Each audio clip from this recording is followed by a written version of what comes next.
OPS பாஜக கூட்டணியில் இல்லை. அண்ணாமலை தற்போது மாநில தலைவர் பொறுப்பில் இல்லை. இதனால் இருவரும் தனித்தனியாக பாஜக தலைமை விட்டு விலகும் நிலையில் இருப்பதாகவே கருதப்பட்டது. ஆனால் இந்த திடீர் சந்திப்பு அதிமுக பாஜகவின் பல மாற்றங்களுக்கு இட்டுச் செல்லலாம் என கூறப்படுகிறது. அண்ணாமலையின் நிலைமையும் தற்போது முக்கிய விவாதமாகியுள்ளது.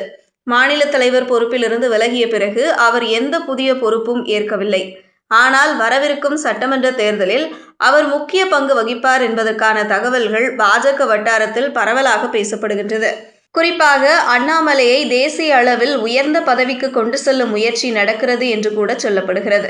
இந்த நிலையில்தான் ஓபிஎஸ் அண்ணாமலை சந்திப்பு இதே சூழலில் நடந்துள்ளதால் பாஜக தரப்பில் அவரை மீண்டும் கூட்டணிக்கு இழுத்து வர திட்டமிடப்பட்டுள்ளதா என்ற சந்தேகம் எழுகிறது.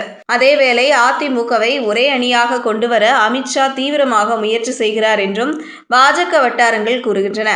ஓபிஎஸ்ஐ மீண்டும் என்டிஏவில் இணைப்பது அந்த பெரிய திட்டத்தின் ஒரு பகுதியாக இருக்கலாம் என்பதுதான் தற்போதைய கணிப்பு. ஓபிஎஸ், அமித்ஷா, அண்ணாமலை ஆகியோரது சந்திப்புகளை வைத்து பாஜக தமிழ்நாட்டில் அண்ணாமலையை ரீஎன்ட்ரி கொடுக்க தயாராகி வருவதாகவே தெரிகிறது. வரவிருக்கும் நாட்களில் இன்னும் பல மாற்றங்கள் காத்திருக்கின்றன என்பதற்கான சிக்னலே இந்த சந்திப்புகள் என அரசியல் நிபுணர்கள் கருதுகின்றனர்.